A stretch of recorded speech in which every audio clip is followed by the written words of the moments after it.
All right.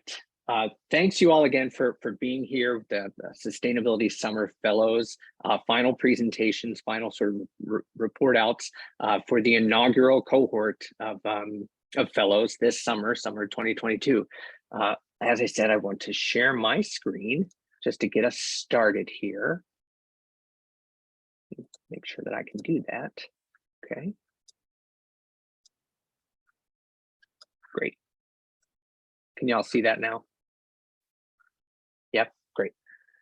All right, so it feels bittersweet, bitter because this is kind of our last formal gathering of all of us in the same space, but sweet because you all, I think, have done a fantastic job. It's been, as I've said before in our meetings together, a tremendous privilege to get to know each of you, to kind of walk with you as you discovered some of the research capacities, as you learned, as you grew, as you networked with your community partners throughout the summer. And so collectively, with all 8 fellows, I've learned a bunch. I know the Institute for a Sustainable Earth has also learned a bunch from this inaugural sort of, kind of a pilot project on whether or not this would work when we kind of dreamed it up 9 months ago.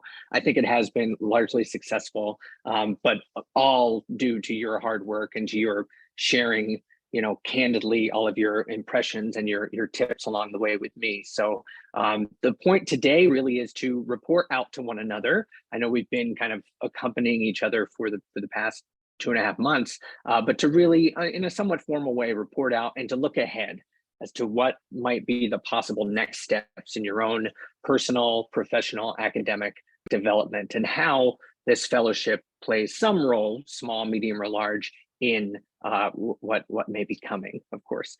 So yeah, thank you all for being here again. Just want to give you just real quick with 1 or 2 minutes before we turn it over to our first speaker.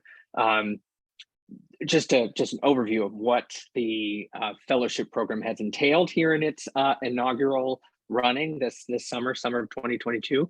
8 fellows, 7 of whom are here, 1 of whom has a family issue and will not be with us today for this final report out.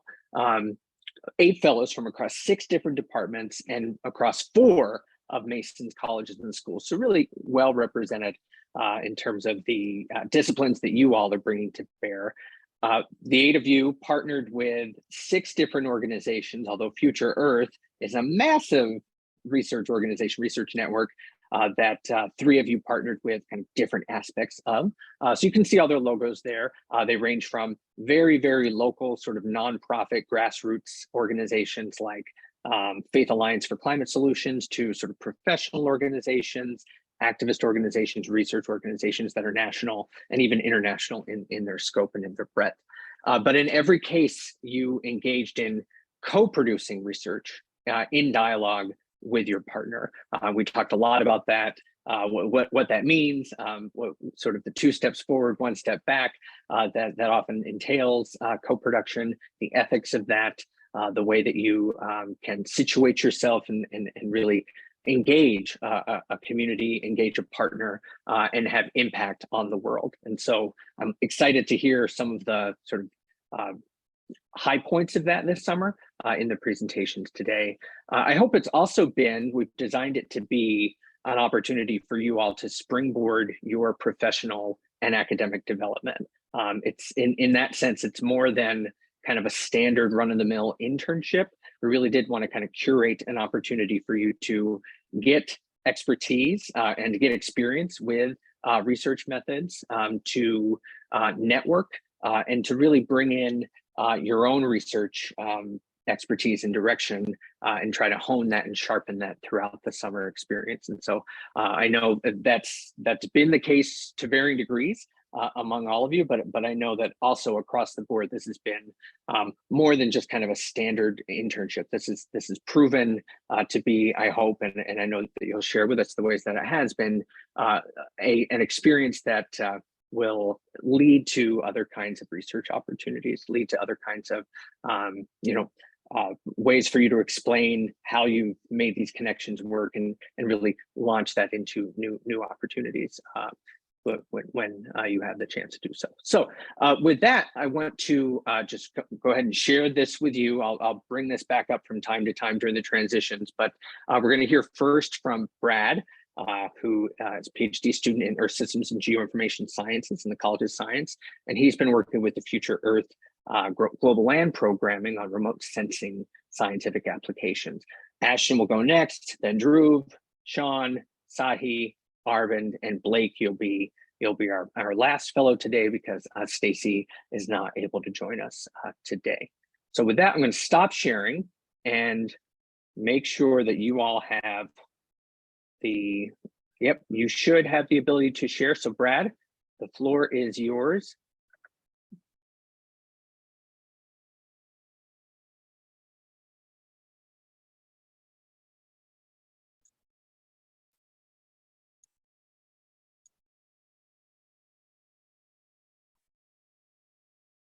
We can't hear you though, Brad.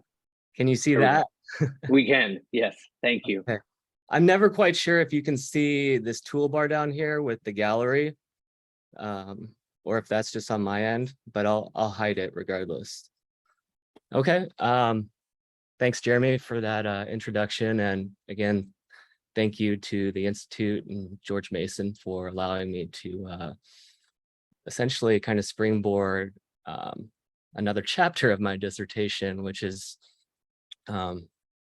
very important for the Arctic especially. And I want to thank Dr. Dong over at the Global Land Program, as well as one of his postdocs. So with that, I'm going to essentially talk about my experience this summer with Future Earth's Remote Sensing and Ground Cover Fellowship. Brad, sorry, just if I can interrupt you just really quickly. We are going to keep time on this to 10 minutes tops. Okay. So I'll be running that. I'll be running that right now. Your time hasn't started yet, but I just wanted to let everyone know that. Now I'll be giving you a 2-minute warning in the chat, so you might want to just keep an eye open for the chat. If you don't, then I'll go like this. And if you get to 0, I'll go like this and also put it in the chat. Sound good, guys? Sounds good. Yep. Okay. All righty. Okay, so I kind of already did an introduction, so I'm going to move forward. And again, I'm just going to kind of talk about the mission of Future Earth and specifically the Global Land Program. My particular fellowship focused on the land atmosphere processes and land cover change. In particular, we wanted to quantify GPP and essentially look at land use efficiency models and see how to better quantify water stress indices relative to land cover change, and especially up in the Arctic and other possible drivers of change up there.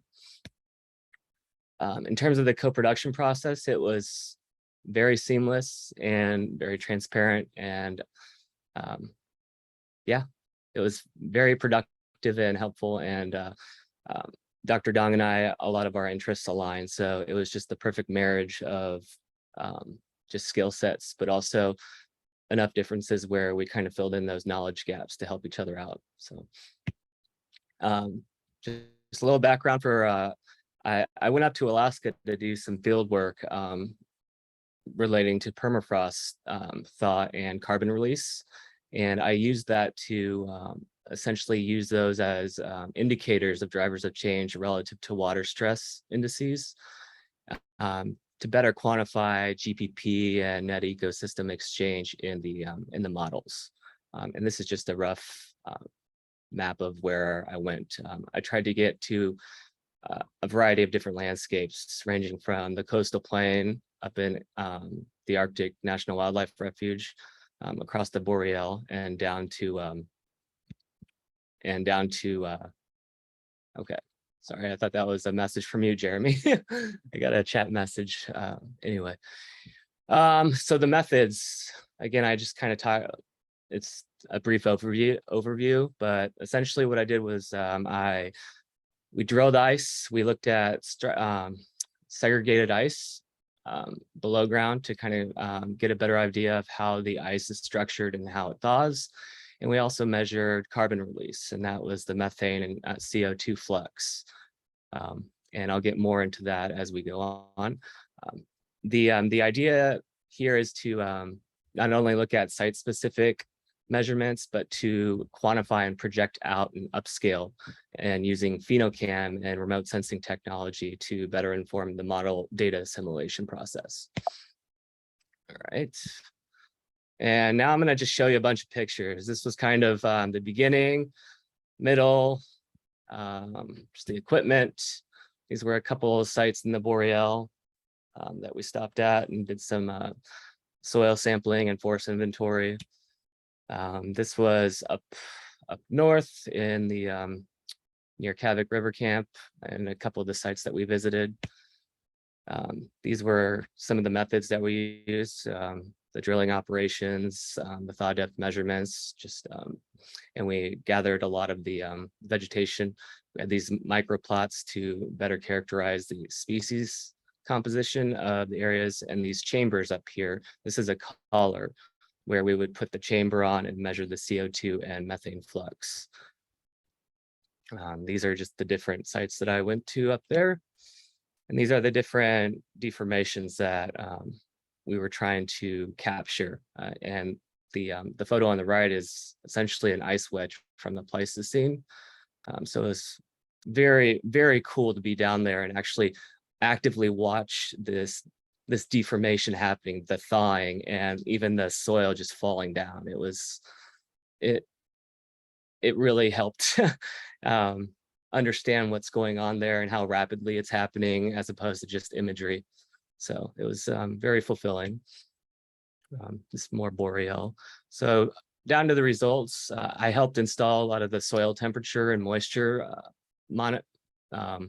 data loggers, but I also did a lot of the thaw depth measurements and the topo sequences, and did some of the figures for a paper that we're going to be working on.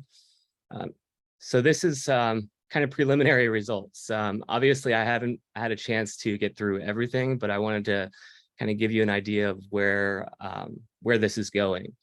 And this is just one of the sites up in the coastal plain near the coast.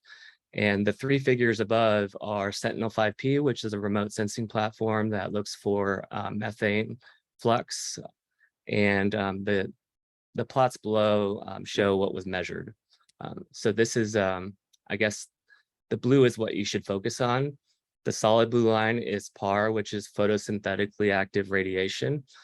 And that is what I was measuring down here, while Hélène was measuring the CO2 and methane flux. And that is indicated by this blue dashed line and the blue dotted line. And as you can see, as PAR goes down, methane goes up, which just collectively makes sense because GPP sequesters carbon. And what we're trying to do is not only quantify that, but also upscale, like I said before, up to these kind of coarser resolution imagery from remote sensing platforms to better inform these modeling processes. And I just wanted to kind of show the topo sequence of the thaw depth measurement too, relative to this. It's not very informational, but I thought it would be helpful just to kind of get an idea of the terrain below ground. And yeah, I just wanted to, I'm still working on data analysis, so just too much. But again, I hope Dr. Dong and I can continue to collaborate, and I hope this isn't the end, because there's a lot to sift through and a lot of information and a lot of gaps that there just wasn't enough time to transcribe from other people's notebooks. So so this is ongoing, but I wanted to at least provide some results. I also wanted to kind of touch on my dissertation, and I'm essentially building a model to better project all of these dynamics in one kind of cohesive manner. And it essentially uses the PhenoCam and remote sensing, and it's informed with in situ measurements, but it's also using flux measurements, which we were essentially doing with the LGR, which Hélène was doing next to me. And it's doing better, but enough about that. Discussion, I talked a little bit about the complications with knowledge gaps, not knowledge gaps, but measurement gaps. And that's just going to take some time to kind of sift through the data and fill in some of those gaps from other people's notebooks, and we can kind of get together and better get an idea of that kind of landscape characterization across those different domains. Because right now, all I have is just like kind of bits and pieces of each area, except for that coastal area, which I'm glad that I was able to actually show something with continuous coverage. Dr. Gaunt, I helped with the drafting process of a paper that's in review. So we're working through that, and hopefully we can get something together here in the next few months. Plans are to participate obviously in the 3MT and apply to some postdoc programs here for next year. And finally, I would like to again thank the university, the institute, and Jeremy. Thank you so much for your patience. I'd like to thank Dr. Dong, my advisor, Dr. Q, and the USGS team that kind of made that all possible up north. So I appreciate it. And that's about it. If you have any questions, I'd be happy to answer any. Great, Brad. Thank you so much for that. Really, really fascinating stuff. Love the pictures. Thank you also for your exquisite timing. It was 8 minutes and 12 seconds. So a great model to start with. And just so you all know, I think this is the format we're going to go with, where we'll have a presentation and then we will take questions, not to exceed 3 to 5 minutes of discussion, because we want to keep things moving, but we do have enough time in the budget, as it were, to answer some questions right now. So go ahead and shoot. If anyone would like to go ahead and put a question to Bradley, please unmute yourself and do so. Brad, I'll jump in with a question. What did you kind of have any aha moments or paradigm shifts in your thinking this summer based on your experience that you weren't anticipating? What do you mean? In terms of how I approach a problem or like problem solving? Take it however you will. So patience and resilience, things just move very slowly. And if you don't have patience, especially when you're working with a team that have, different personalities, I guess that's my biggest takeaway. I mean, obviously the science was wonderful, but working with a team in remote areas where there's no roads for hundreds of miles or kilometers, it's kind of harrowing. So you're kind of depending on one another, and it's humbling, but at the same time you have to kind of check yourself, because sometimes you kind of get disconnected. So I guess, just being able to be resilient and understanding that, not rushing. It was kind of nice to just kind of breathe and be in the moment. I didn't take my computer or anything because I knew I would, spend all that time logging my data, and I just wanted to observe. So I guess, that's my takeaway. It was just nice to kind of be in the moment. So Very nice, thank you. Dhruv, go ahead. Bradley, really nice presentation and love the pictures. I had a question about the field work you conducted. Was the planning and the equipment and the travel and all of that pre-planned, or was it part of the fellowship? So it was not. So I had the opportunity to participate with another program, but I had planned on doing field work up there regardless.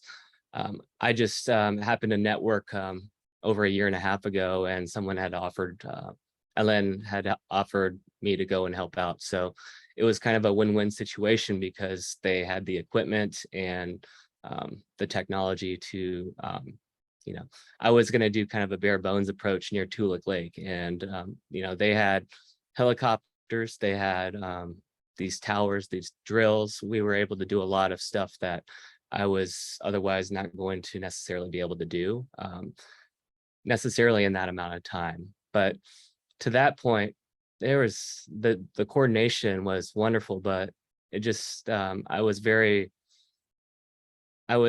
surprised by the logistics and how well it was planned, but how iffy it was, just because of weather patterns. It was things would change, in a matter of 10 minutes.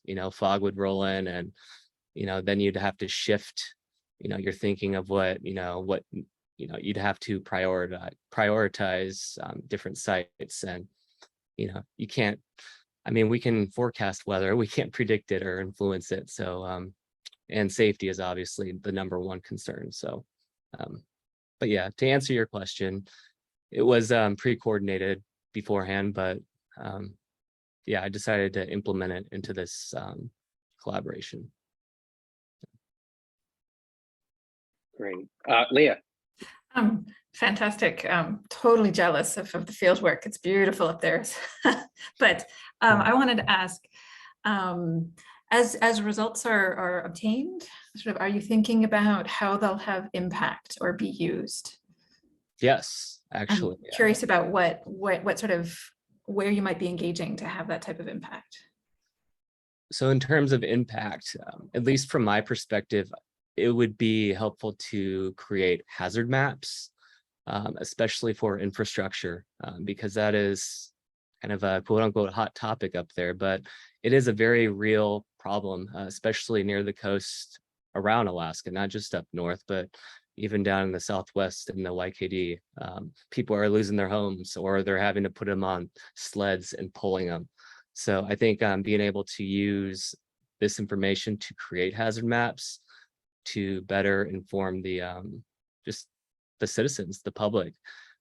And to that end, you can also use that to inform models to create these hazard maps to project 5-10 years forward, to allow them to prepare, but also potential homeowners like, hey, don't build here, or commercial properties, don't build here, just because it's all kind of interconnected, and we don't necessarily know what's going to happen or the extent, but we have an idea, and we have a pretty good measurement coverage, about 30 years or so. So yeah, long-winded answer, but yeah, I hope that answers your question.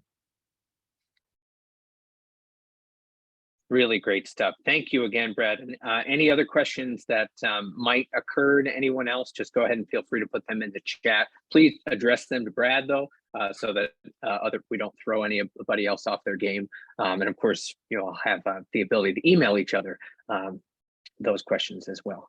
But with no further ado, I'm going to just quickly share my screen right now to introduce, again, thank you, Brad, but now we'll pass the microphone to Ashton Romer, PhD student in conflict analysis and resolution at the Carter School, who worked with the Office of the Secretary at the U.S. Department of Transportation this summer.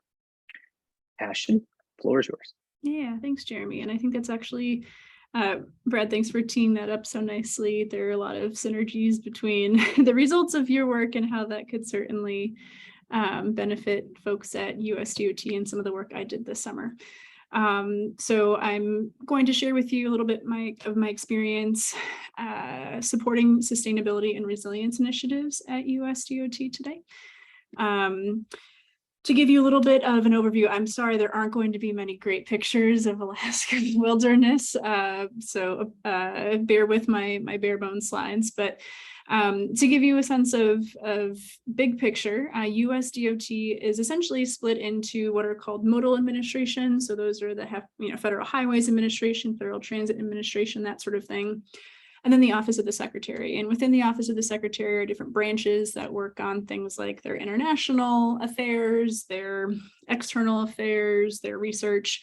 I was in, as Jeremy mentioned, the Office of the Secretary, but specifically within the policy branch. And folks there really help the modal administrations to be able to achieve the mission of USDOT, which is to deliver the world's leading transportation system, serving the American people and economy through the safe, efficient, sustainable, maybe they'll change it to include resilience at some point, and equitable movement of people and goods. I had the opportunity to support a bunch of the strategic goals that are included in their 2022 to 2026 strategic plan, primarily climate and sustainability, but also organizational excellence, transformation, equity, economic strength, and global competitiveness, etc. The co-productions process started before the fellowship did. So we had several meetings, myself and a few of the folks that I'd be working with throughout the summer. Through those early discussions, there emerged 2 work streams, which I'll share a little bit about in a moment. But that proved to be a really helpful foundation that was built to kick the summer off on a running start. Throughout the summer, had weekly check-ins with the project leaders that I was working with. And actually, one thing that was interesting was there were 2 interns in undergraduate fellowship programs or internship programs who were helping on one of the work streams that I was working on. So I had an opportunity to be a little bit of a project manager and mentor in that space, and they plugged into the efforts really nicely. And then lastly, there were 2 catalyzing sessions that really helped provide an opportunity for me to put a finer point on the work that I was doing, wrap things up in a bow a bit. One was a meeting with leadership within a couple of the modal administrations to think about what a US DOT sponsored initiative to decarbonize multimodal hubs would be like. So think of something like Union Station in DC and all of the different modes that come into there, what it would look like to get that to net zero. And then another catalyzing session was presenting to the US DOT Climate Change Center, which is a collaborative effort across the modal administrations and the Office of the Secretary to all be on the same page about climate change initiatives. So that provided a really helpful chance to wrap up everything that I had been working on. There were 3 work streams that I supported. One was sustainability, and this emerged out of early conversations around the decarbonizing multimodal hubs. What got us there was thinking about how complex the stakeholder landscape is in multimodal hubs. So using Washington Union Station as an example, you've got Amtrak, you've got WMATA, you've got all the retailers and restaurants within Union Station, you've got commuter buses, you've got, the tri-state/district area. So from that perspective, it was a very interesting challenge to think through how USD could actively support that. Through that, I developed a white paper of sorts, policy memo, where I outlined a lot of the options that were on the table if DOT did want to pursue an initiative that focused on decarbonizing multimodal hubs, everything from creating an online knowledge hub that made resources and materials publicly available for folks who were pursuing multimodal hub decarbonization, all the way to standing up a full-fledged climate challenge where the DOT would partner with an individual multimodal hub and be a real project champion. That research was mostly desk research, but also had some interviews with staff at DOT to get a sense of what possibilities there were and experiences with other things like climate challenges that they've launched. The second work stream was resilience. And throughout all of these, I kind of plugged in different ways, but generally speaking, oops, sorry about that. The big deliverable that I helped produce was drafting a very early stage guidance document for climate resilience. So the idea behind this would be, what would the Office of the Secretary tell all of its operating administrations about climate resilience, and what would we want them to take from an action perspective, or how would we want them to think about this issue from a broader policy framing perspective? And that was largely based on research around what other agencies and departments had produced in this space. The last work stream was a little bit of a bonus. It emerged partway through the summer. There's a new initiative at US Department of Transportation called Thriving Communities. And it's really meant to provide technical assistance to a couple of different cohorts of communities that are focused on slightly different things. So the one that I was the co-lead of was a working group focused on how to help multimodal hubs improve economic development opportunities, environmental justice outcomes, and mobility access. Of course, I was trying to plug the decarbonization piece of it as part of that overarching umbrella, but fleshing out the idea for what that cohort could look like. In terms of next steps, I learned a ton. One takeaway is that there's a little bit of a disconnect sometimes that happens when you're at the federal level implementing policy and you have all these great ideas for big picture programs that are really going to turbocharge some idea that someone hatched, hopefully with the input of stakeholders, but often, it gets a little bit morphed as it goes through the policymaking process. But the disconnect happens when you have a great idea and you try to implemented at the local level, and things like stakeholder engagement and community engagement become some sticking points to implementing those policies. So that was one takeaway that I hope to bring with me into my own dissertation research. While there won't be any publishing opportunities or grants that I'll be applying for coming out of this, I had a tremendous kind of time talking with folks in this space and getting some insights, ideas, and encouragement around my own dissertation ideas, which have to kind of take into account human behavior and culture and identity and that sort of thing when the rubber hits the road, literally, in implementing these great ideas for programs and policies. So in conclusion, it's been a tremendous opportunity. The U.S. Department of Transportation is at an inflection point right now where they're literally pumping billions of dollars of investment into transportation projects across the country through the Bipartisan Infrastructure Law and the Inflation Reduction Act, which hopefully we'll get through today. And there's a lot of exciting things that are coming out of those discussions as USDOT pushes for a more just, sustainable, and resilient transportation network. And I'm beyond grateful for the opportunity that I've had to engage in this space and at such an exciting time. And I will wrap with that. Thank you, Ashton.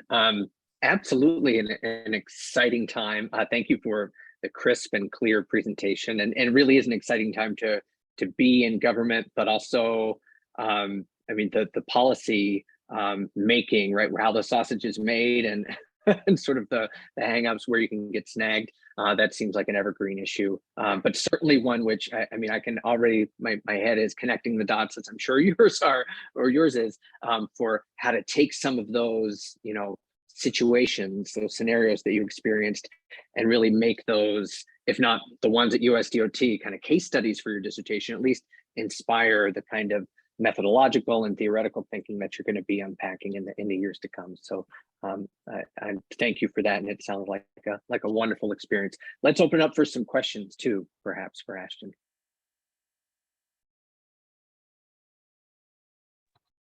What do you feel like the timeline would be to actually get somewhere like net zero with Union Station? That's a terrific question. So I think one tricky thing that we encountered in thinking about decarbonizing multimodal hubs is what the boundaries of that would be. So a lot of times the thinking that occurs within DOT is on a mode by mode basis.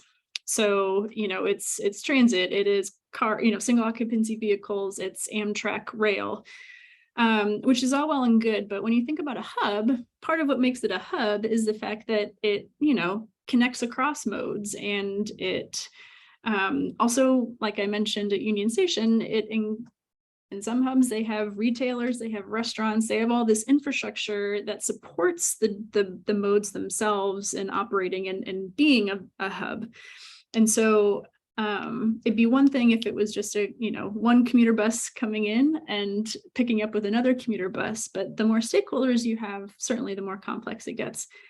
I think that decarbonizing hubs would be a very long-term effort, and you could look, I mean, if your question is about across the country, it would be a long time. If your question's about Union Station, they're going through a major redevelopment process right now, and that's been a fascinating, I can talk offline about how interesting that is to look at from this perspective, and that might be a 10 to 15 year redevelopment. And at that point, I don't even know if it will be, net zero, just because of decisions that we're making now that are going to be cementing practices and processes for the next generation. Hate to be such a downer of an answer. It'll be a long haul, but it'll be the timelines are long though, right? Yeah. Any other questions for Ashton? I've got a quick kind of procedural one, which is we didn't know, right, back in April and May when you were starting to sort of the dialogues about co-production, that interns would be able to sort of help out, and that you could, as you say, kind of project manage. So what did that feel like? Was that sort of like, did you feel kind of like, let's go and you'll kind of roll your sleeves up with this team, or did it feel like it was a little bit out of the blue and you had to kind of roll with it, or some and some? How did that feel in terms of kind of your ability to really carve out a space where the fellowship could proceed? That's a great question. I was happy to have other folks to even just talk about this with. I think DOT is at such a point in its process where everyone's running around with their hair on fire. And so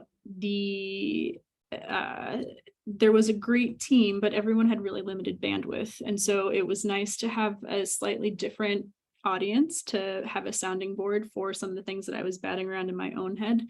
And I think they appreciated having someone with a little bit more time to give them some guidance and to kind of chunk off a piece of the project that they could own. That said, it was very unclear how the project would evolve over the course of the summer, and their workloads were also highly variable. And so I had to be very conscientious of what I was tasking them with so as to make sure that they could chunk that off and pull together something that they were proud of. So I appreciated the camaraderie of having folks that were in this headspace that I was in, and welcomed their new ideas and contributions that maybe I hadn't considered before. So for instance, embodied carbon is a thing, and it's something that U.S. Department of Transportation is taking a lot more interest in, and that's the idea of carbon emissions that come from construction design and the built environment side of it, and accounting for that in climate projections. And so that was something I hadn't thought about when I originally plugged into this project. So it was great to have that perspective. Excellent, and always good to work together on a team, even though it introduces other sorts of challenges and layers and processes. All right, well, thank you very, very much for that, Ashton. And to move right along, we're going to pass the mic to Dhruv. Dhruv Deepak is a PhD student in sociology, and he worked with the Future Earth Knowledge Action Network, focused on systems of sustainable systems of sustainable consumption and production. That was a mouthful. Sorry about that, Dhruv. The floor is yours. Thank you. And while I set this up, I just wanted to give thanks to Jeremy and the ISE for the guidance and the supportive infrastructure that you put together. Is my screen visible?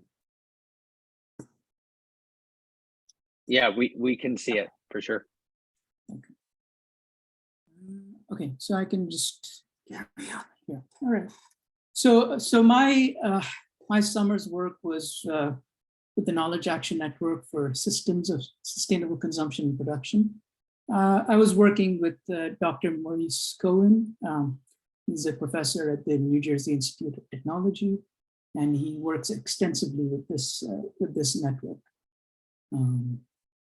Our task this summer was really documenting emergent and counter normative frameworks for that incorporate sustainability in some way. And the purpose behind this was working towards a book proposal for an edited volume that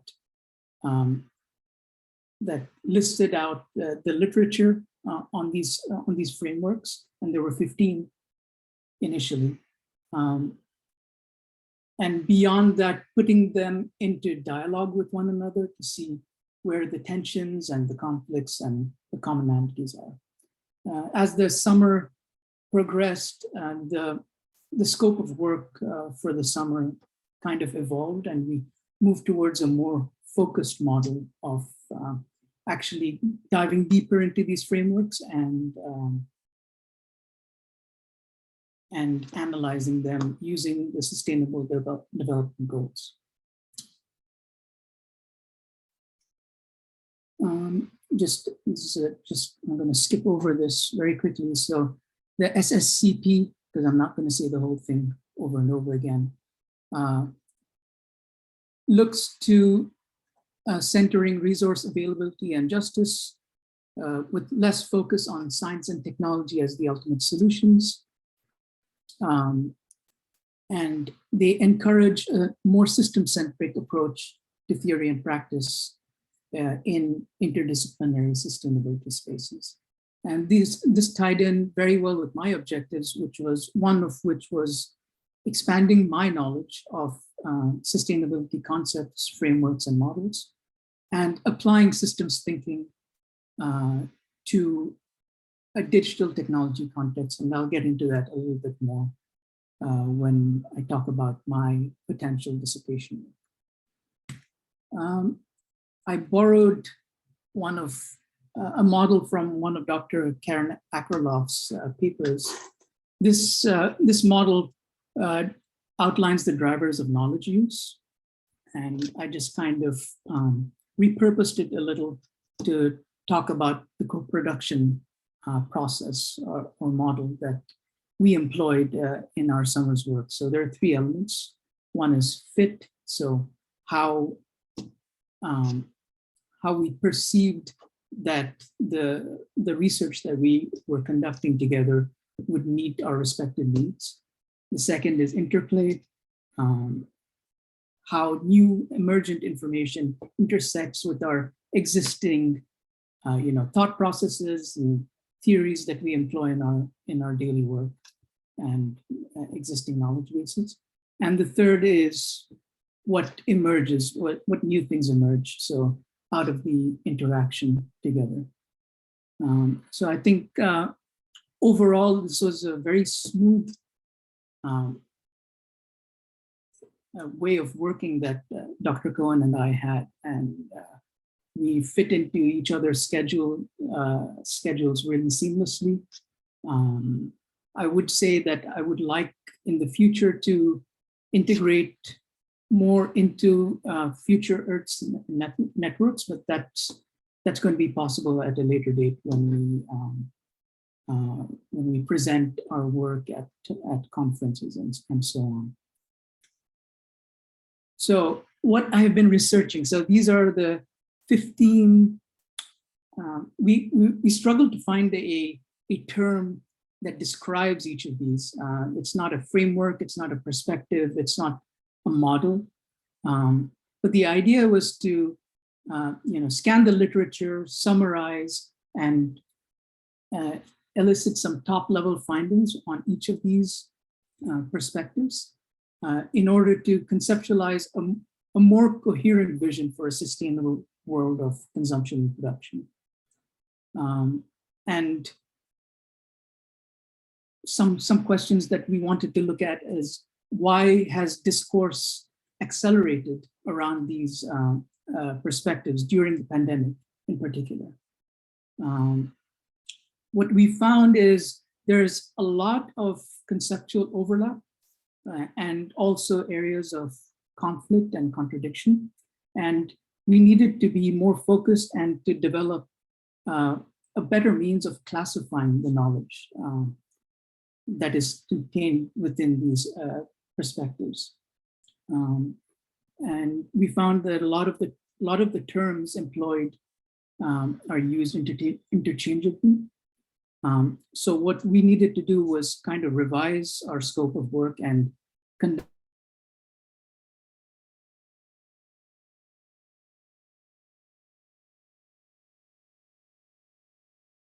I think I lost Dhruv. Yeah, Dhruv, we've lost your audio.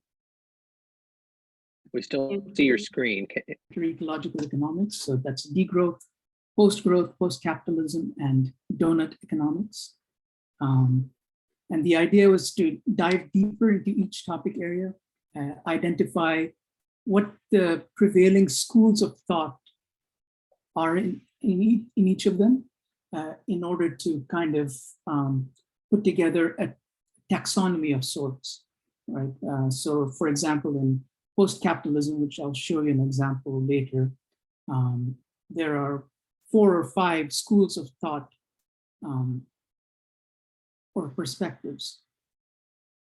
And what we did with that, once we kind of scoped out the literature, is we started to use the Sustainable Development Goals as an analytical frame, right?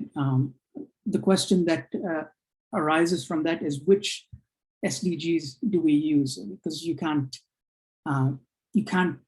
reasonably analyze these perspectives with all 16 or 17. And what came out of that is another question: is which schools of thought in degrowth, for example, speak most expansively about the Sustainable Development Goals, and that's what we ended up focusing on. So in order to look at the SDGs, we had to do a bit of research on the SDGs themselves. So I tried to find a hierarchy of sorts, or the ones that are more essential or more relevant to what we're researching. And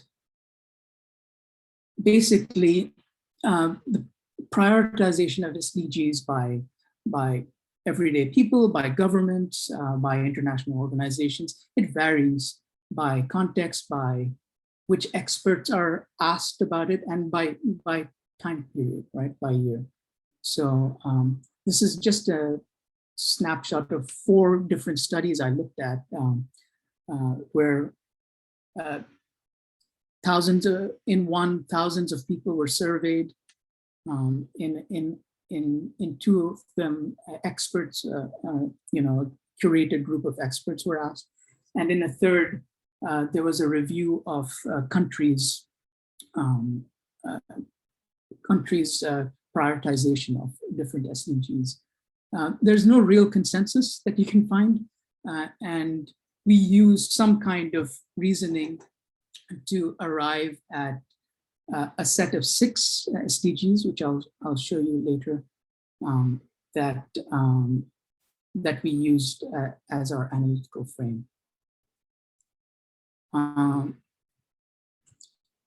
will get, so these basically the outputs from the summer's work is literature for and basic definitions for all 15 of those frameworks. And then a more deeper dive literature review of each of these 4: degrowth, post-capitalism, post-growth, and donut economics, outlining what the schools of thought are, where their origins, and so on. We looked at the SDGs and looked at a number of studies that analyze the SDGs and try to prioritize them. And the analysis that we did is we looked where at each school of thought, and we extracted out mentions of Sustainable Development Goals, and as well as quotations that reference them. And we kind of tabulated it and put those explanations together to kind of improve our understanding of each school of thought. So this is like Sorry, Drew, we'll have to wrap it up in the next minute or 2, please. Thank you. Yep. So this is an example. So in post-capitalism, if we think of it as having 4 schools of thought, and these are the SDGs, then we study the interpretive commentary, and we develop a taxonomy based on the SDGs for each of these schools of thought. And the idea is to answer questions such as, what aspects of the SDGs are embedded in the prevailing discourse on post-capitalism?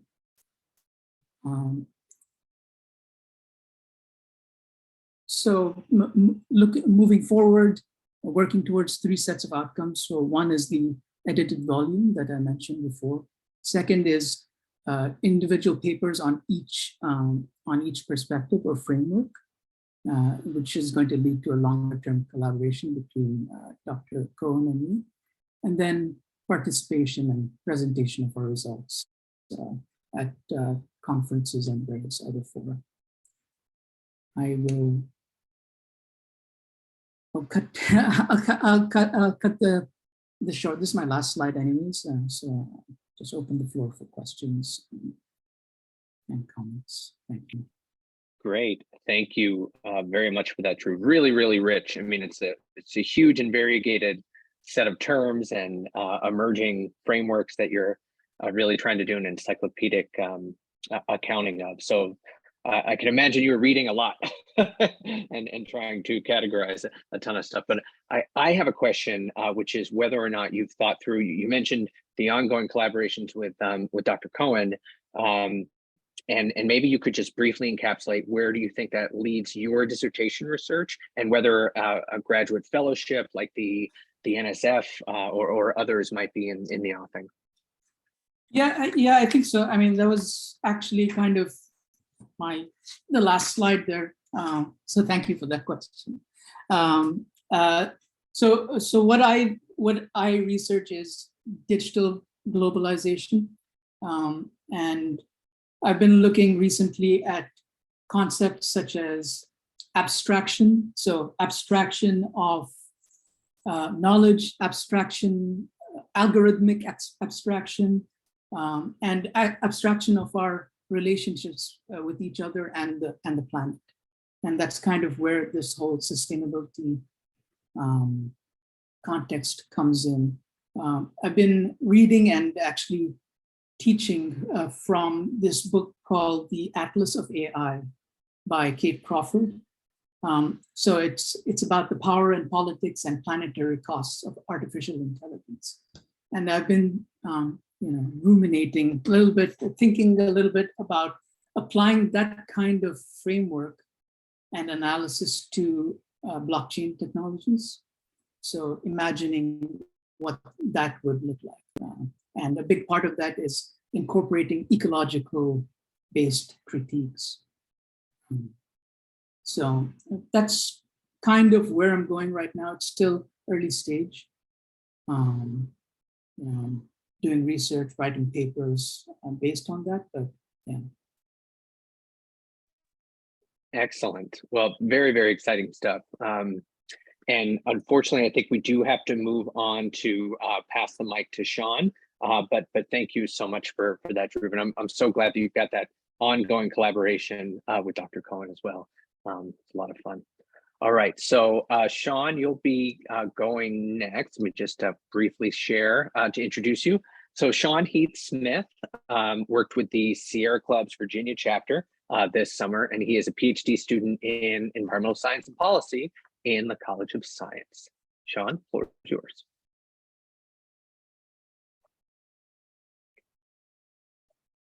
Need to unmute, Sean. Of course. So as Jeremy said, my name is Sean Smith. So I partnered with the Sierra Club Virginia chapter this summer, just trying to do an investigation into Virginia's pollution problem.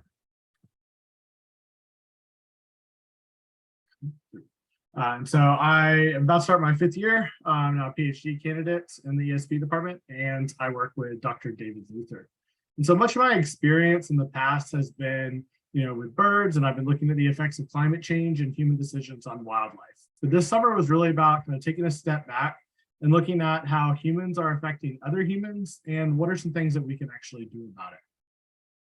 And so I partnered with the Sierra Club, and the Sierra Club as a whole was founded in 1892 in this effort to conserve the California Sierra Nevada mountains. But since then, it's become this gigantic group of advocates and activists and volunteers, and they work on a lot of different missions. But overall, it's to protect wildlife and habitat, all these vital resources, but people as a whole. And so the Virginia chapter of the Sierra Club is now about 20,000 members strong. And the goal there is just to advocate for all of Virginia residents to be able to actually get outside, enjoy the natural treasures, have access to clean air and water, reduce the impacts of climate change and pollution, to provide this healthy community for everyone.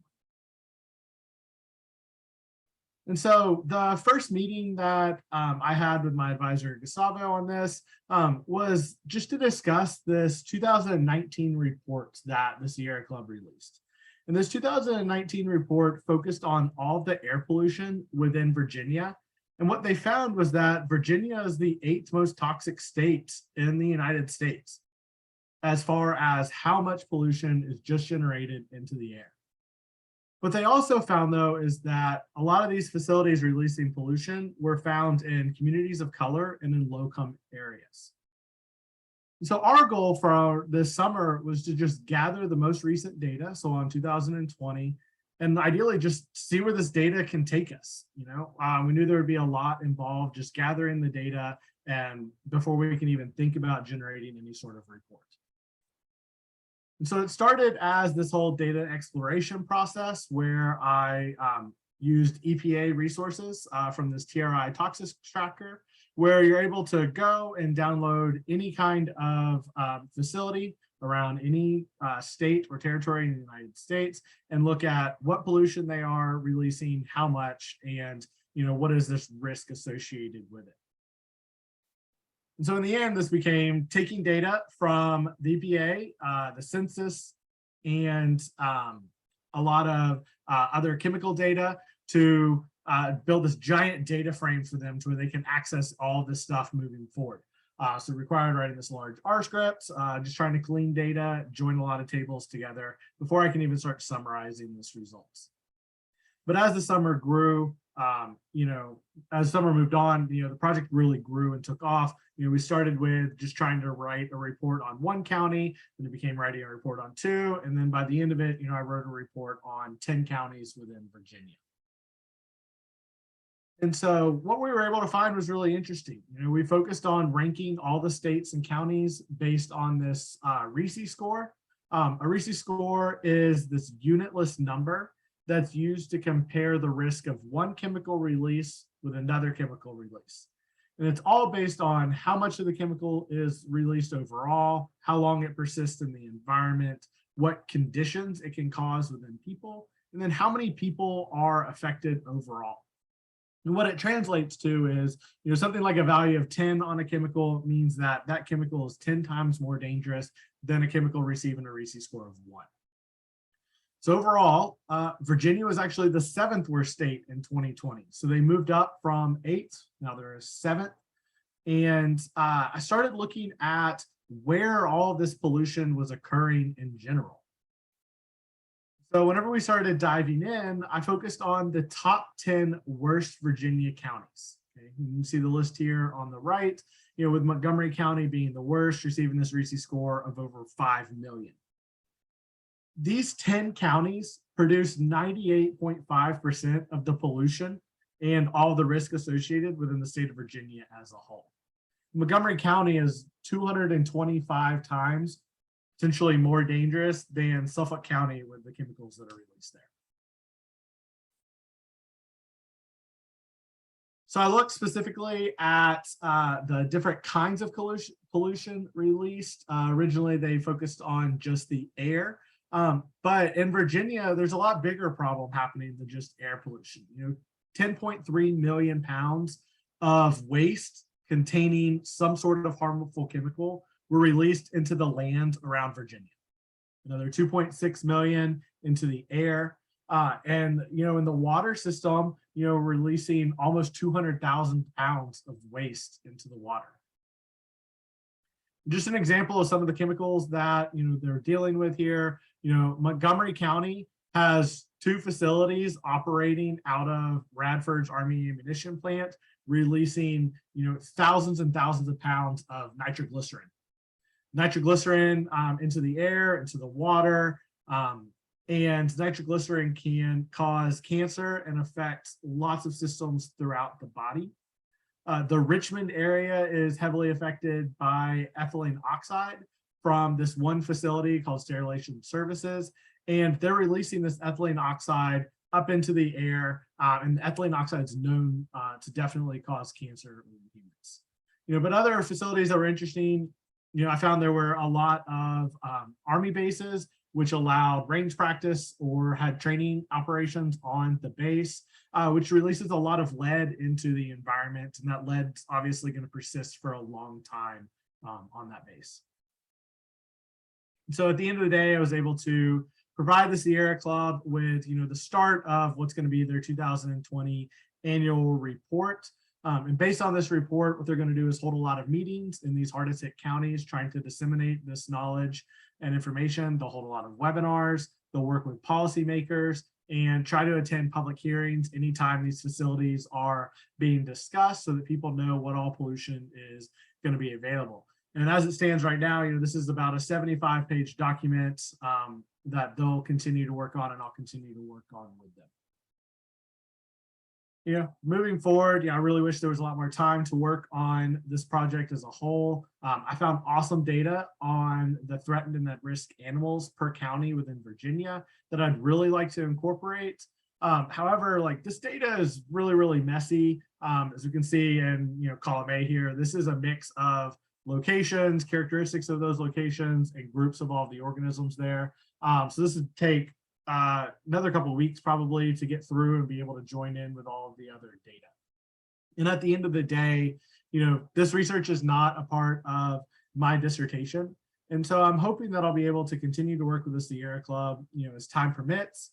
I see a lot of value in getting this wildlife data incorporated with their data that I just made, and turning it into some sort of publication, just to where more ecologists are aware of the pollution, where it's occurring throughout Virginia, and all the animals that can be affected by it. And I really want to thank you, Jeremy, and Gustavo, and everyone else who helped make this fellowship possible. I found this fellowship to be very beneficial. It's my first real introduction into how research goes from data collection and translates all the way into public policy. Gustavo and I discussed a lot during our last meeting or two how those of us in academia, we really need to remember to give back to our communities and use our knowledge and our abilities to improve the lives of those around us. And he's really right. All summer long, what I learned was there's so much pollution being released into Virginia, but really nobody has any idea about how much it is and the risk associated with it. And now that we know something about it, we should really work to do something about it. Fantastic. Thank you very much, Sean. Really, really interesting and urgent stuff. Just to see the numbers come to life. And I'm very excited. And if you will, I'll just jump right into allowing you to talk a little bit more about this next step, right? And this is a step that I know is close to your heart as an ecologist, right? Trying to, okay, we've quantified and we've located the risks to air, land, water, et cetera. Now, how does that overlay with what we know about endangered species? So I know the data needs to be cleaned up, but what do you see as kind of the potential upshot of being able to tell that larger story? Yeah, I don't know the time frame on that, which is what I wish I had more of, to be able to work with Gustavo on it. I know right now he's trying to move on to some of the next steps, creating some GIS layers and trying to figure out some patterns and stuff. And so I feel like once he gets there with some of that, hopefully I can have some of this data analyzed and try to overlay it on some of those maps that he's working out and everything. But I'd love to be able to get this information in the hands of U.S. Fish and Wildlife or somebody, just to be able to say, like, you have so many threatened animals in these areas. Whenever people, they're always holding these hearings, every year or two about these facilities and saying, should we change the limits of what they're producing and everything and releasing into the environment? And to be able to go in and say, it's not just the communities that are affected here. Let's take a look and see the wildlife that are impacting. Maybe that can have a little bit more federal weight to it as far as getting things changed or altered. So great. Yeah, very inspiring potential here. Sahi.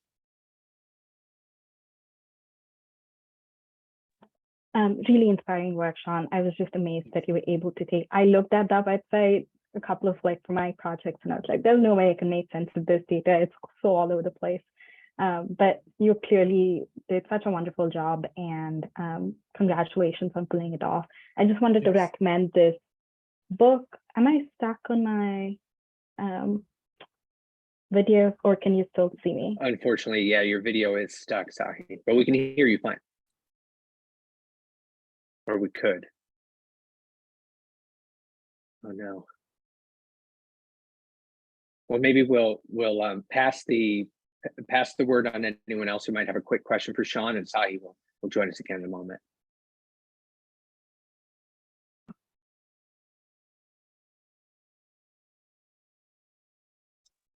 As a matter of fact, Sahi is up next to present, so hopefully she can resolve whatever technical difficulties she's having. If not, Arvind, you should prepare yourself to go next. We might need to flip the order a little bit. So one more question for you, Sean. I know that this was both a step back and a step to the side from your dissertation research. Do you see yourself wanting to do or called to, after this experience, doing similar kinds of dipping your toe into public policy or working with organizations like Sierra Club? Do you see that's something that would be personally kind of part of your path going forward? Yeah, Gustavo and I had a really long discussion about that actually a couple weeks ago. I've spent forever in academia now, and I've always said I just want to be a professor and I want to continue doing all this other stuff. But he was really encouraging me to step out of that. And like I said, I think he kind of had that same goal whenever he started out. But as soon as he got into public policy and everything, it is inspiring. It talks about, how it might take years of doing all of this to have an outcome. But whenever he has an outcome and something changes because of a report like this, this is millions of people's lives affected by it and everything. Right. And I would love an opportunity to do that. I'm really passionate about teaching and education and stuff. And so, if I can find ways to incorporate that and continue to actually make real life changes, that'd be awesome. Fantastic. Sahi, you're back. Do you want to continue with what you were saying to Sean, and then we'll actually stop and introduce you, and you can take over with the presentation. Sahi, can you hear us? I can hear. Can you hear me? I can. Yeah, we all can. Okay. But okay, that's. See, it's doing that. I don't know why. Let me give me a second. I'll come through another computer. I'll find another one. Just give me a minute. Okay, sure.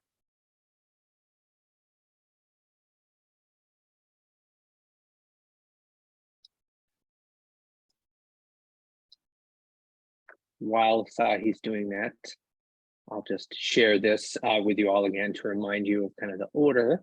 Sahi will be joining us and presenting on her work next, and then we'll hear from Arvind, and Blake, you'll be wrapping us up.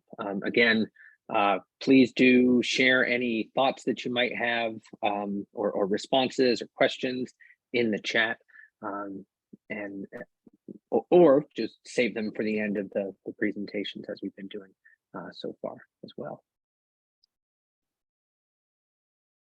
Sahi, can you hear us? Oh, here she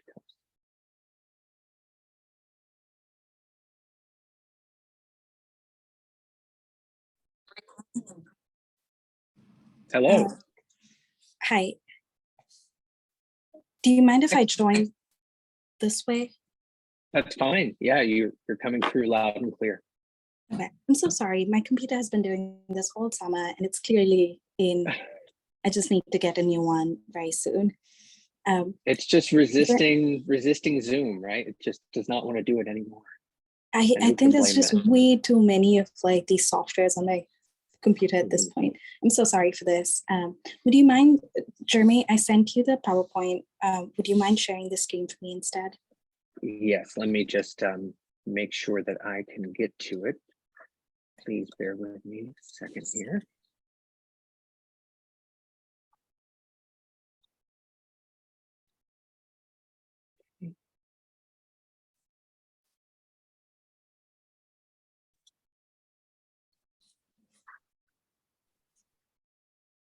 Actually, Sahi, I don't have it. Let me Right now. see. Are you able to see I it? am able to see it just fine. Yes. Okay, Yes. let's do this then, if that's okay. That's fine. Yeah. If you don't mind, I can formally introduce you now, though. You've got the screen control, but now we're going to pass the word to Sahi Uppalapati, who is a PhD student in the Department of Communication, who worked with the Virginia Clinicians for Climate Action, or VCCA, this year as a summer sustainability fellow. Sahi? Yeah, well, thank you for having me, and my apologies for the initial hiccup. It definitely threw me off a little bit, so bear with me while I get my things together. But hi, like Jeremy just introduced me, I worked with the Virginia Clinicians for Climate Action this summer, and which made a lot of sense because my research is about looking at how climate change impacts on health, not just from a scientific point, but more through a communication lens and public beliefs, public attitudes, and what people know about climate impacts on health and how are they making sense of it all. So I'll start off with a little bit about the organization itself. Virginia Clinicians for Climate Action started in 2017, so it's a relatively newer organization in comparison to some of the other partners that we've been working with through this fellowship. But it's a group of really committed clinicians who realized that a lot of their patients were displaying signs of some climate-related health impacts and came together to form this organization to educate and mobilize clinician leaders and to bring a health voice in climate policymaking in Virginia. Until then, there wasn't that much of a health or clinician voice in some of the climate policy stuff that was happening in Virginia. So they really became that voice for state level as well as county level legislation, policies. And they also made a lot of progress in terms of having curriculum about climate impacts on health in Virginia medical schools as well as health trainings. So yeah, this summer I was able to work with them, and I'm going to talk a little bit about the research questions that I went in with and how those key focus areas developed, as well as the process. So one of the things that we were very interested in collectively was, okay, what is the equity lens for these climate and health impacts? How severe are the conditions? Will pre-existing conditions exacerbate these vulnerabilities? And what are those determinants of adaptive capacity? And really, what is the role of health sector in helping people mitigate as well as adapt to changing climate, all specifically in Virginia? There are quite a few fact sheets and infographics about climate impacts of health in Virginia, but not so many that come from a clinician's voice, that come from a medical community's voice. So that was my intent of trying to create communication materials for these two focus areas, which is key messages from the clinician's voice about climate change and health, as well as really look for model policies that have climate, health, and equity at their cornerstone. There are quite a few lobbying groups in the DC area as well as around the country that do the other side of lobbying, trying to make sure that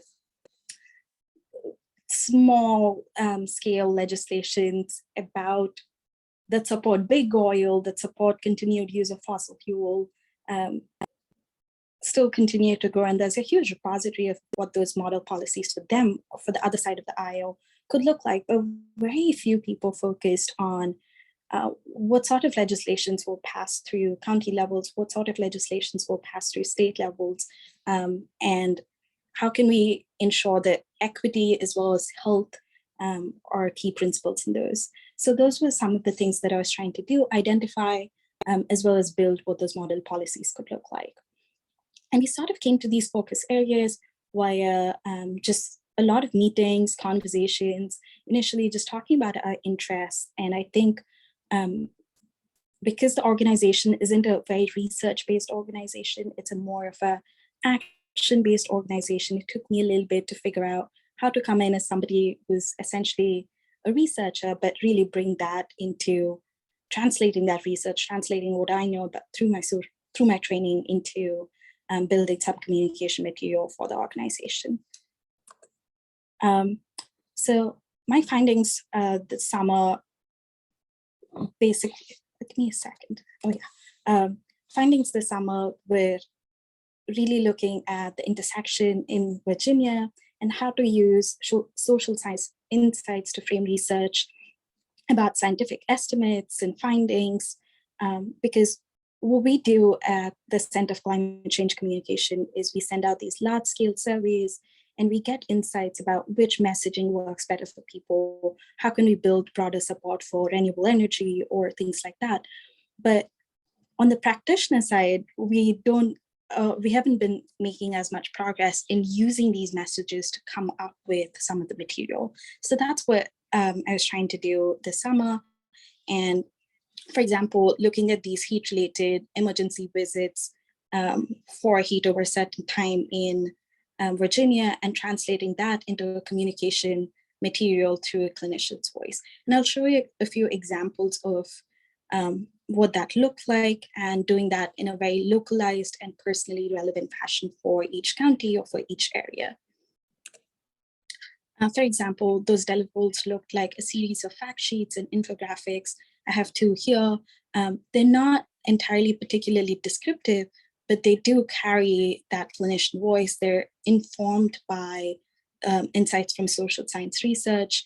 And the intent behind these fact sheets and infographics were to be able to take these in VCCA's advocacy and legislative efforts, irrespective of what level of government we were operating there. So these are the few of the fact sheets, but there are multiple other. It was a series of fact sheets that we intended to develop, as well as identify, like I said, and build model policies. For instance, this is something that passed recently in California, having an extreme heat ranking system. But what would that look like in Virginia? What stakeholders would be involved? What sort of draft would that look like? Again, this needs a lot more work and a lot more iterations, and definitely a few rounds of editing in terms of making it anywhere close to final, but we got some headway on that. How much time do I have, Jeremy? You have about 3.5 minutes. Okay, thank you. So some of my takeaways and reflections I wanted to spend a little bit more time on is this wasn't entirely something that a skill set or something that I'm particularly trained in, but it was so interesting and really important for me to translate that into what those materials could look like. Using that result sections from, on how to communicate in a peer-reviewed paper, but putting that in an infographic in a really short 2 sentences, 3 sentences, and creating those visuals was, I think, very interesting for me. And that's what I tried to do. And also understanding, like I said, how to communicate to a wide audience through a variety of simple, clear messages from a clinician's voice, because in America, almost 7 in 10 people say that their most trusted voice is their family physician or a physician close to them. And this is particularly true even in the Republic, those who identify as Republican. Their most trusted information about climate change comes through their physicians. So it's really important to build simple, clear messages that are locally relevant so that we are able to garner support from a wide range of audience. And also, it was just important for me to take time to understand the policy landscape in greater detail. I don't think I've ever read as many bills that went through, that didn't go through, the language associated with it. So it was just interesting to get an insight of what that looks like. And I think climate change work can be a little not very fun sometimes. Like it does get a little bit of a, oh man, this is not happening. But just to spend time and gain a better understanding of seeing these really busy health professionals, clinicians come together to do this work was, I think, gave me a greater sense of purpose and inspiration in so many ways. I'm not entirely sure how all of this would look like for my dissertation, because I'm doing a little bit of a different one in terms of a survey. But I think there's just a greater sense of purpose, as well as a relationship I have with the organization now that I hope to continue to for a little bit, and also just the difficulty of translating research into practice, and why it's so important for those in academia to do that ever so often. So yeah, those were my takeaways, and sorry that my initial start to the presentation was so wobbly. My apologies.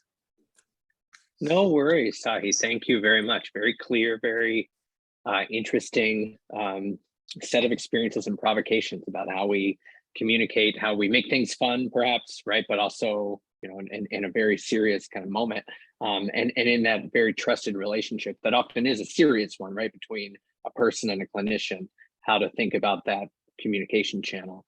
And really utilize it, and transfer it into policy at the local, state, national level. I mean, there's so much rich stuff that I'm sure you've just scratched the surface on. So thank you for sharing some of it with us.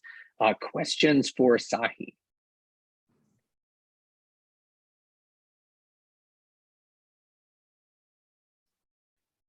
I'm curious, Sahi, about are the info materials that you produced being used? And if so, where are you able to sort of hear from VCCA whether or not, you know, what type of impact they're having? Yeah, so we haven't fully gotten to that stage of like finalizing those yet, Dr. Nichols. We are still in the drafting stage, running those by all the members.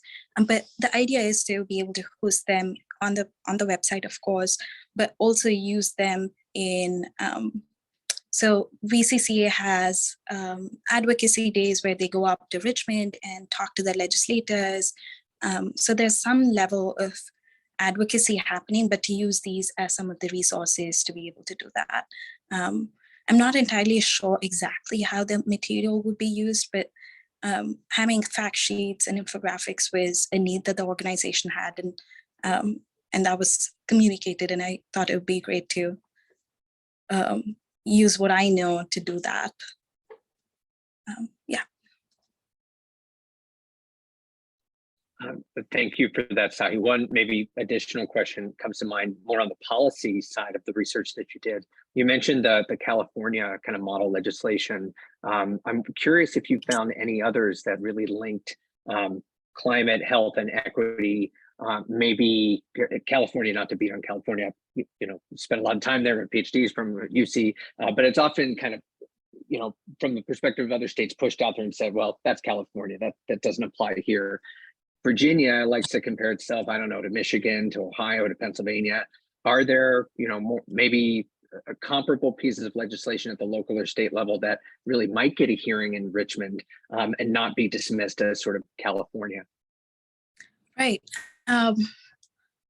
That's, I think I just need a little bit more digging into to give an answer that would even satisfy me to get that answer. But I have looked at, for example, there are other states like North Carolina, really Washington State, the King County in Washington State. So they've had some successes that could perhaps translate, but it is difficult to sort of say that they would be passed here. It's, the idea is to build a repository that, so at some point when there's a chance, when the political landscape seems appropriate, that VCCA can be a forefronter in taking that forward. But I've come to see that a lot of these bills, especially county level ordinances, don't use those keywords like climate, health, and equity, but they do have something around that, right? Like, for example, idling laws about being in school districts and school buses idling and having these emissions and stuff like that. And they look very different in West Virginia, they look very different in North Carolina, but, and looking at, you know, the radius of that ordinance, or who, or the exemptions from those ordinances. So things like that are different for sure. But I think there are very, very few bills that I was able to identify that I thought had equity also at the cornerstone of what they were proposing. Sure, and that makes sense, right? Sometimes even as you know better than anyone, right? Communication, right? The word itself comes with a political terrain baked in, and it might not be the Overton window on that might not be, viable in West Virginia, whereas it might be viable in New York State, right? But that makes the task of a researcher all the harder, because you really have to know that local terrain to figure out what's working and what might be applicable in other places and translatable to other places too. So thank you for getting that work started for VCCA. Great. So moving on then to, sorry, I just muted myself. Arvin will be next. Let me share my screen to introduce you, Arvin, and then you can get ready to share yours. So Arvin Geetha Christo is a PhD student in sociology. And he has been working this summer with the Woodrow Wilson Center's Environmental Change and Security Program. Arvind? Yeah.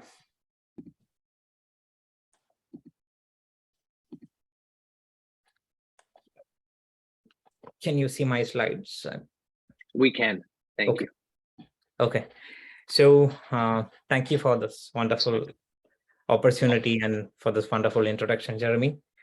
So I'm Arvind Geetha Christo, and I have been working with Woodrow Wilson Center's, just a second.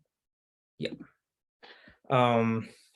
ECSP program, Environmental Change and Security Program, and my supervisor was Amanda King, the program associate of ECSP.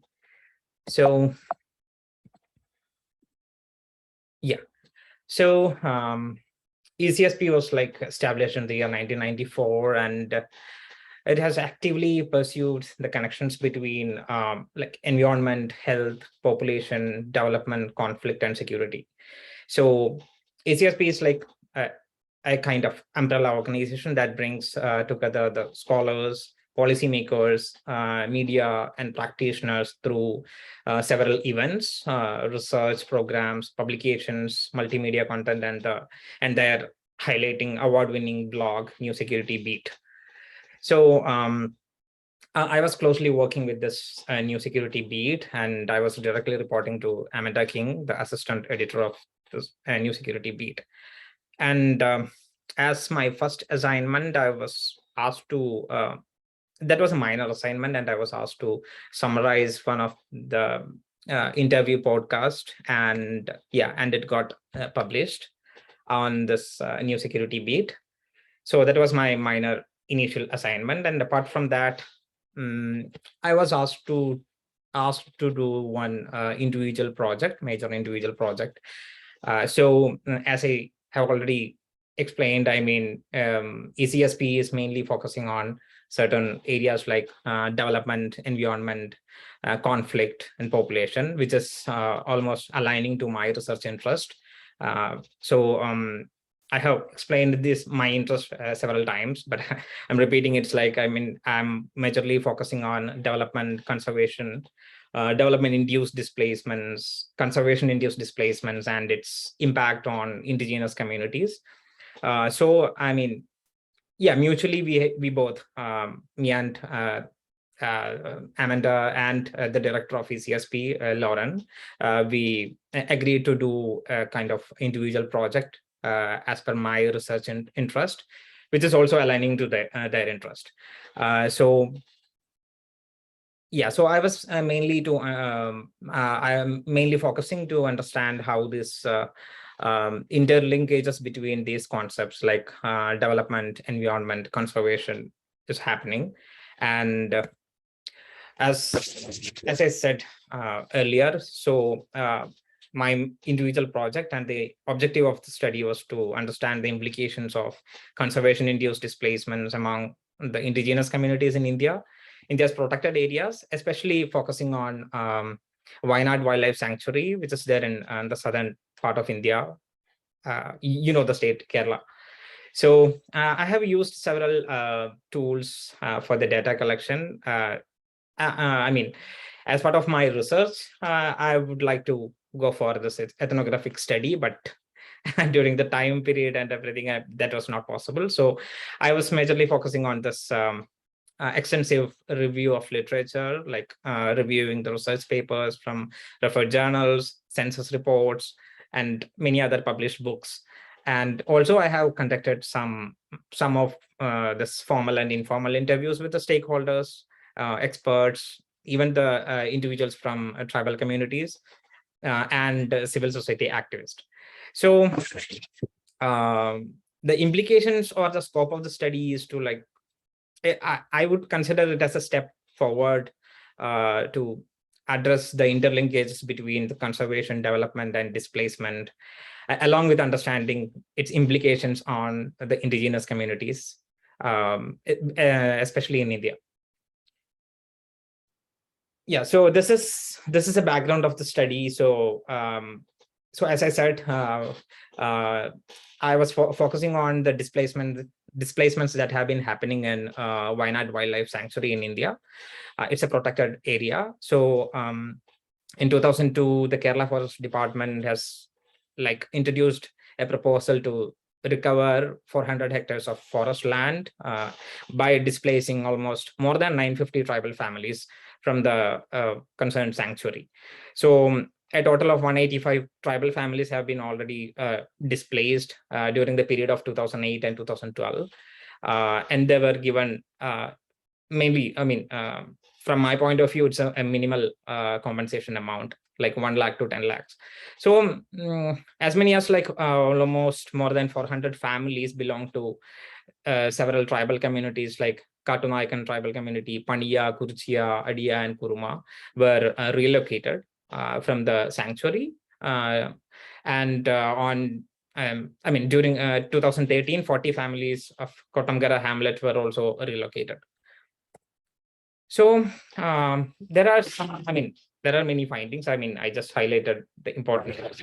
So from my study, I figured it out that the forest department, dependent communities or the forest dwellers were forced to change their traditional occupation to temporary cultivators, mahouts, or forest guards in that particular sanctuary itself.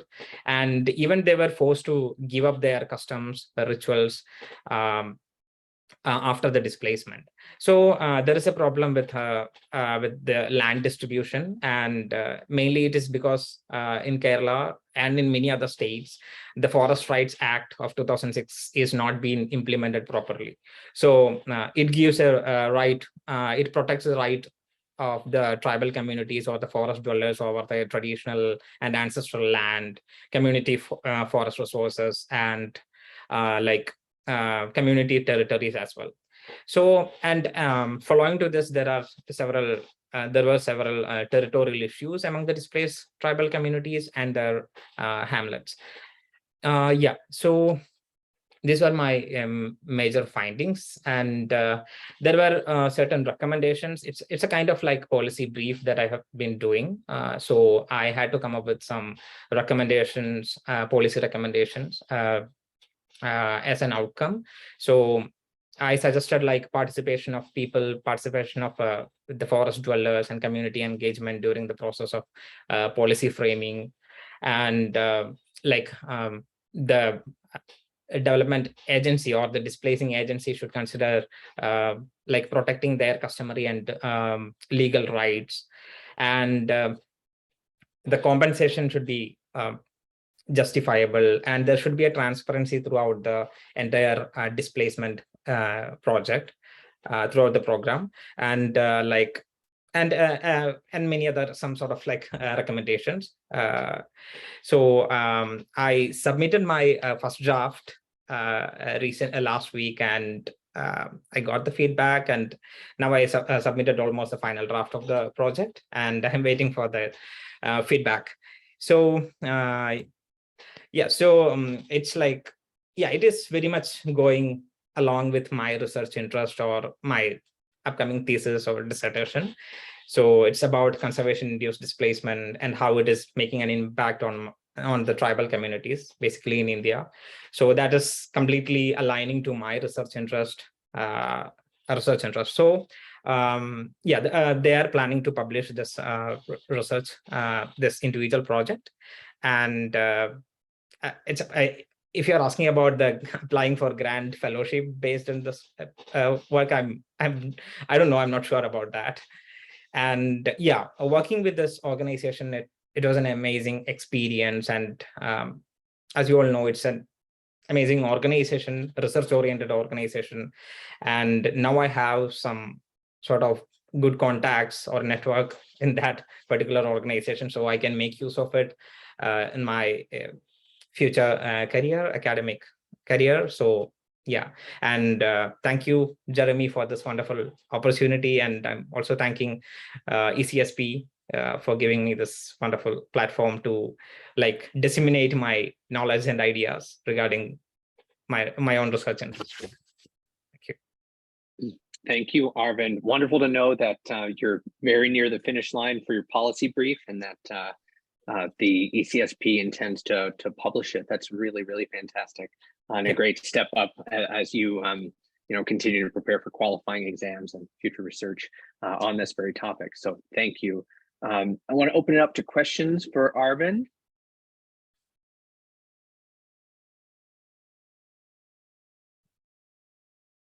I guess one question that I have is slightly different. In the US, we have a lot of active conversations in the resilience space about relocating communities that are facing climate change impacts. And so I see a lot of parallels between the work that you've done and a lot of the really challenging discourse that we're experiencing.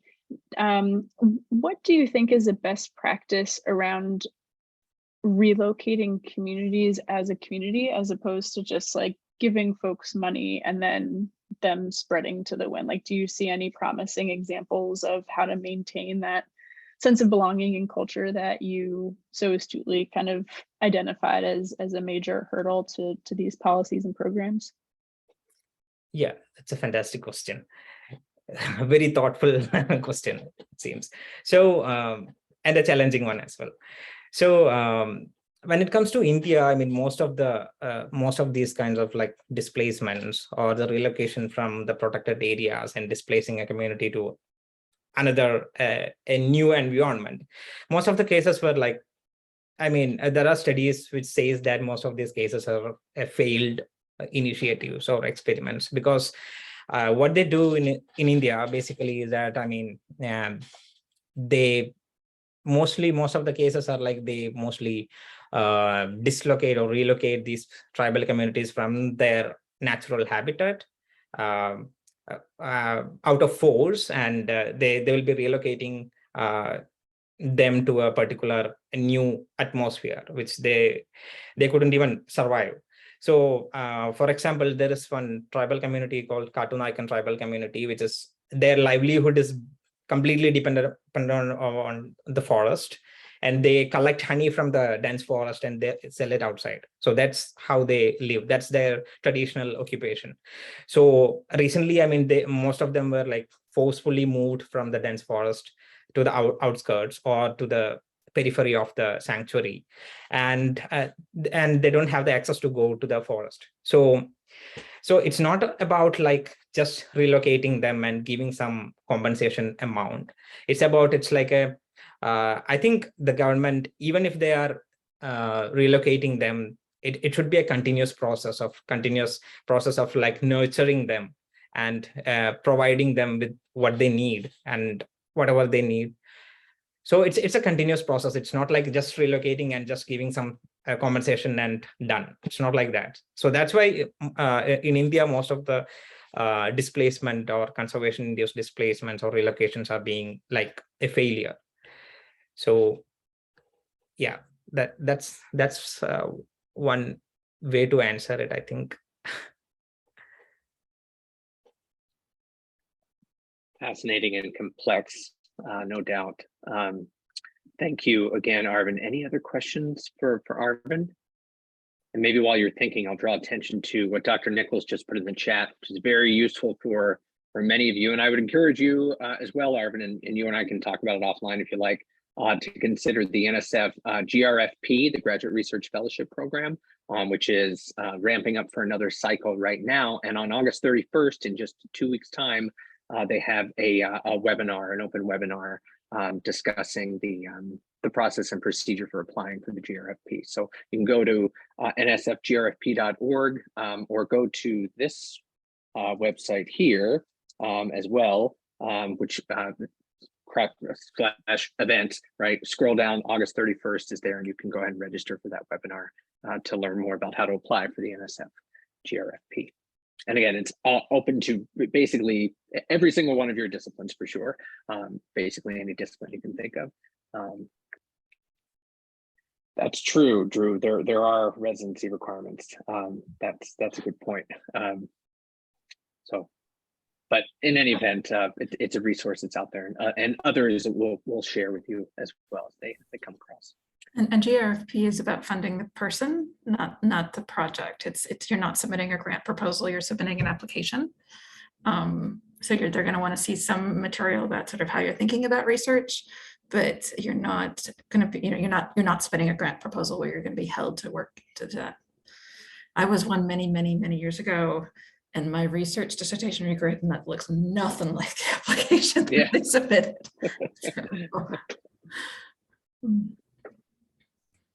Yeah, wonderful resource for sure. Okay, well, now we're going to pass the word to Blake. Thank you, Blake, for being so patient. You're going to be our final presenter today. Blake Vullo is a PhD student in sociology as well, and has also been working with the Future Earth Global Land Program, but focused on sort of cultural aspects of environmental change and environmental use. Really fascinating stuff. So near and dear to my heart as well. But so I look forward to learning what you've come up with, Blake. Take it away.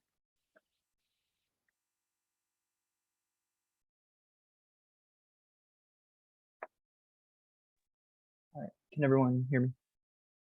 We can, loud and clear. Thanks. Everyone's good. Okay, so good afternoon, everyone. Looking forward to sharing these activities, and thanks for sticking around. I know it's a little long in the tooth for this meeting, but I got it. So I'd like to start off by thanking the Institute, George Mason, and for the opportunity. I'd like to thank Dr. Isabel Provedoli, Dr. Narcissa Procope, Dr. Jana Scheisler for their time and insight in this process. And I'll jump right into my presentation. So my name is Blake Vullo. I'm a third-year PhD student in the Department of Sociology and Anthropology. My academic advisor is Dr. Manjusha Nair. And the partner organization that I worked with over the summer was Future Earth's Global Land Program, specifically the GLP group, centering on the co-production of sustainable land systems. And so it'd be kind of good to go over the scope of GLP, though some people have already talked on disparate aspects of the program altogether. Given that the group is primarily land system scientists, usually their goal is to develop a better linkage between science, policy, and practice with a particular view to more effectively translate scientific findings into practical solutions.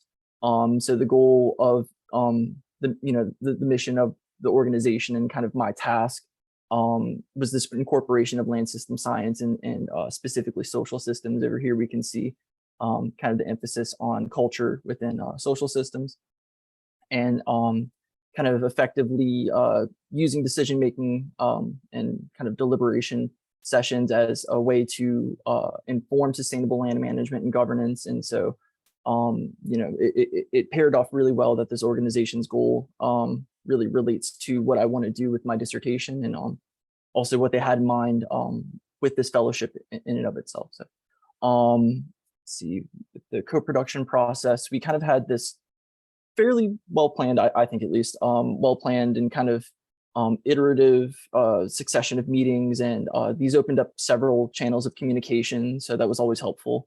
We kind of established these working meetings throughout the summer, where initially we presented some of the research activities that we were all doing, and then I kind of went into my specific research activities as kind of the focus, and then it was really supplementative, and everything was really kind of abstract in the beginning. And so we had these ideation sessions, and we kind of established a channel to communicate materials and online sources, and that was kind of awesome in and of itself, because that's just a little bevy of information that I didn't have prior. So I was able to incorporate and kind of use these insights from these additional materials provided from the GLP, and I was able to actually make the most of their networking events that they had over the summer, which was kind of serendipitous and really helpful also. And so I was able to speak with members of the organization, the specific working group, and even people outside of that working group. And in order to kind of thresh out some of the features I was examining over the summer. And so with regard to the research I did, again, kind of developing this framework of the cultural dimension or dimensions in co-production, what I had to do was really kind of start substantively reviewing existing models of culture and kind of different frameworks that think of culture in terms of different words, whether it be value orientations, schemas, world outlooks, thought collectives, things of that sort, across a handful of disciplines and many different contexts, whether interpersonal, regional, organizational, national, or even disciplinary. And so I ended up using semi-structured interviews that I was able to coordinate with the members of the working group through the networking events. And I was able to use open-ended interviewing techniques, and kind of at the end of it, I was able to kind of transcribe everything, and then able to do some qualitative coding, and again, kind of revisiting literature as I went through each process to kind of see where the overall direction, questions and considerations that I incorporated to this model can pop up. And so let's see, as far as specific deliverables, I did end up developing a synthesis paper that focused on these pre-existing dimensions of cultural dimensions and kind of comparing them to, I would say, somewhat agreed upon modes of co-production. And I attempted to collapse some of these cultural dimensions as they more specifically relate to co-production. This was a very challenging effort because we have to realize a lot of these interactions don't happen outside of society. So I had to employ some techniques to kind of render down these ideas into more broader processes and aims. And I came away with a 4-part kind of typology of the intention going into co-production, the pathways that it takes place in, power as a dimension that is probably the most important, and then politics as kind of an alteration of existing or emerging power relations. And so the synthesis paper contains all of that. And then also I provided for the working group the interview guide that I used to go about, threshing out whether or not these cultural dimensions resonate in people's experiences, and whether or not they should be incorporated in the model or framework more deliberately. So as far as take forwards from the fellowship, there's a lot to kind of ponder upon, many things that I still have kind of open tabs on, which is always exciting because this isn't even close to really being done. So I foresee that co-production and its cultural dimensions will have a place in my dissertation as it relates to land use intensification for housing broadly. So I kind of look forward to completing this fellowship and continuing to learn as each week passes from the cohort and the members in the working group. And so even though we're towards the end of the fellowship period, I'm still looking forward to this. There are some publishing possibilities. The partners have kind of indicated that their intention from the beginning of this fellowship was to kind of develop that. And so I'm still kind of pending reviews from the synthesis paper. And so I hope that can move forward. I don't know how different the synthesis paper I provided might compare to the final product that we developed, but it's in the works. And so there's that. And so, I guess in the future for future grants or fellowships, I'm not currently looking to apply, but it's not for want of trying. I'm rather unfamiliar of what this project's home would kind of look like. And so I'm hoping by the end of it, when we have more of a concrete paper pending publication, we can kind of maybe also, parse out which direction I should kind of go for certain fellowships or things of that nature. And so hopes for the future. I'm looking forward to really kind of staying as an active member of GLP. They've been very welcoming, and they've included me in things that I didn't anticipate to even be involved in. And so it's given me kind of a unique perspective from, kind of a student practitioner level, but then, as someone that is also helping them develop this framework, and then they want to present it. They're going to rely on me for a sizable portion of kind of elucidating, some of the specifics. So I've made some solid connections throughout the course of the fellowship, with some being deliberately arranged and thankfully productive. And then there's also been some meetings that have been unanticipated, but still kind of refreshingly important to the work that I'm doing and to the interests of all that have been involved. So again, I'd like to thank, the Institute and George Mason, and everyone at GLP for their time and insight. It's been a great experience.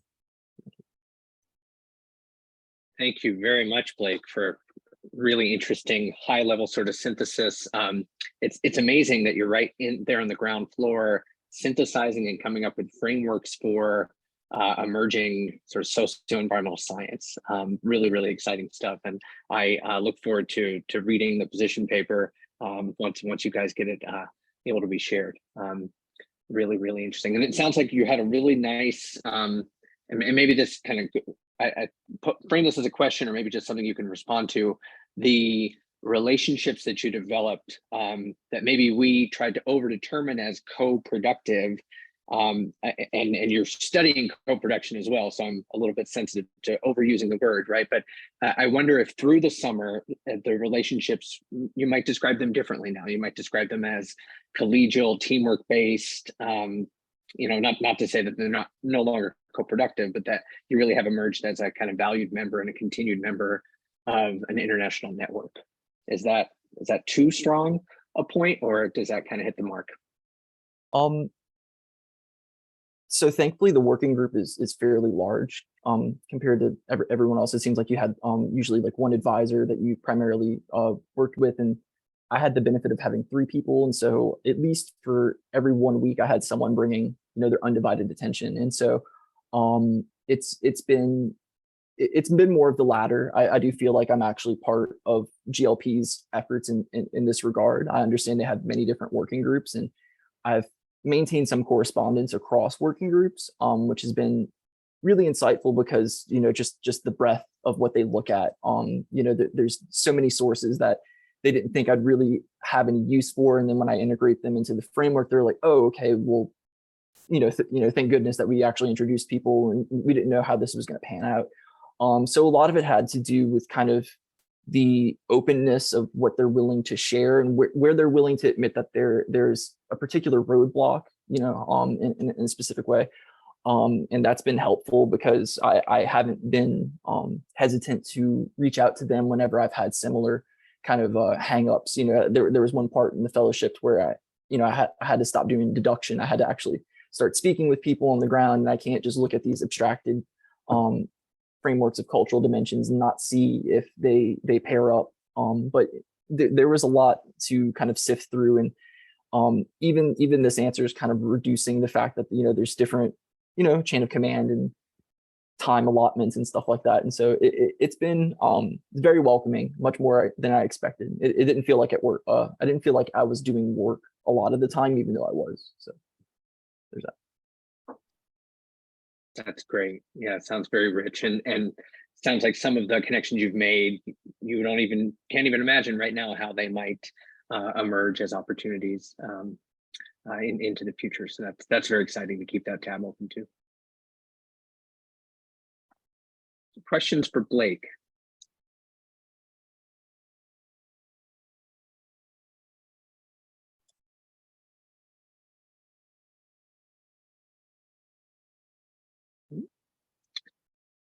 Well, we are just about out of time. I'm looking at the clock. It's almost 3 o'clock. So that was really well timed, really fantastic set of presentations, very exciting stuff to now have on tape, as it were. A few words about that.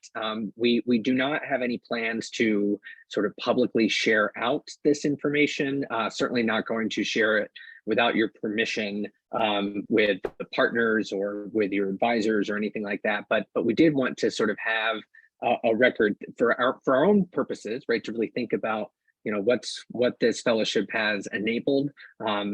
As I think I've told you before, I'm looking forward to speaking with each of you one-on-one to really do an exit interview on the entire process. But this really is kind of the top of the mountain when it comes to your deliverables and your ability to reflect on kind of the research component. So we really do appreciate you being willing and ready and able to throw yourself into this, to prepare presentation even before the school year begins. You know, as you're preparing your lectures and buying books and things like that. So it's really, really great. There is no need to stop the work right now, just because the fellowship is winding up. And I know that many of you do plan to both continue to wrap up the things you're working on and perhaps explore new opportunities with the partners. Do keep us abreast of that. And I'll be, you know, again, reaching out and kind of keeping tabs on you guys, hopefully throughout the entire academic year, because we really are interested. If we played our cards right, we're interested in seeing, you know, what comes of these experiences, what new horizons they lead to for each of you. So this is the beginning, not the end of a relationship, but I just want to thank you all. It's been really quite a pleasure to be with y'all. And I'll be also in touch with the partners and possibly setting up three-way conversations as well as a kind of exit over the next few weeks as well with them. They're very busy, so you know we'll get into the whole scheduling game, but that's in the future. For today, congratulations to all of you. Thanks, so it's been great following your work.